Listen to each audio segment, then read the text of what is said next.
Steve Maynard with Guardian RFID. Do you check empty cells? It's a pretty broad question, right? Do you check on empty cells when you're working your housing unit and the cell is not occupied? When you're conducting your security rounds, do you look in that empty cell or do you just walk by it because you know it's vacant? Let's talk about it for a second. The short answer is yes, you should look in these empty or vacant cells / areas, rec yards, restrooms, shower areas.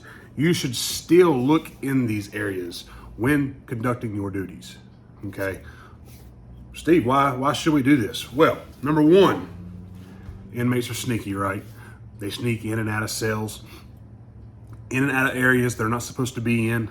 Maybe the cell door got popped, they hid some contraband in there, or they went in there for a PREA violation or a fight, and they have a lookout man somewhere. These cells that are empty are high-risk areas, believe it or not.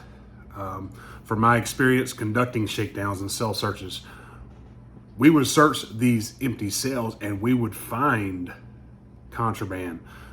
She said, Steve, how you find contraband in empty cells?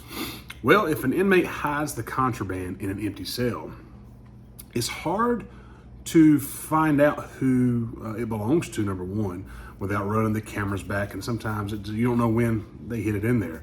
So they know if they hide it in the rec yard or an empty cell or under a toilet in the shower area, toilet area, restroom area, they know that if you find it, well, we lost our contraband, we lost our drugs or our weapons, our cell phone, whatever it may have been. But the officer and the staff doesn't know who to charge. So, number one, when conducting your security rounds, continue to look in these empty cells. If it's nighttime, the lights are out, shine your flashlight in there, just look around, okay? If the night light's out, report it on your facility reports to get that night light fixed. You should always be able to see inside of that cell, whether it's occupied or not. Daytime, look in the cells, still stop at the cell. Though you're not looking for rising and falling of the chest when they're breathing, you're still looking in there to make sure no one's in there. Look, take a gander around, make sure the lights attached, the beds, the bunks on the wall. You know, look at these things. You would be surprised what you'll find when you're being more proactive like this. And the inmates will know it too. They'll see you doing that. A high-risk area in a lot of jails is your shower area or your toilet and sink area. Always check on these a few times a day. You know, I know it's time-consuming checking on every security round, but at least go in there every now and then and check underneath the sinks, behind the toilets if that's how your facility is set up, in your rec yard as well, on top of the lights in the rec yard.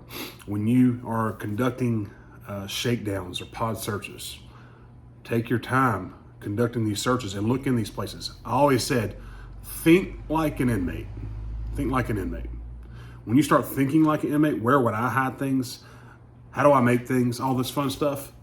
Then that's when you start finding things. And it's very rewarding knowing you found a shank or you found some drugs and you got them out of your facility.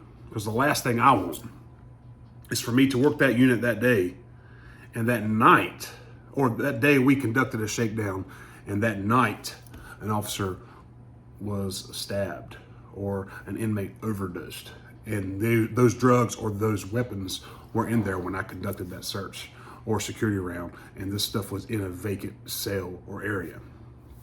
So the short answer is, should we check on empty cells and areas in our facilities? Yes. Point blank. Don't forget to check us out on YouTube. Like, subscribe, please share. If you have any suggestions on videos, please shoot them to me or Guardian RFID. Mine is steve.maynard@guardianrfid.com.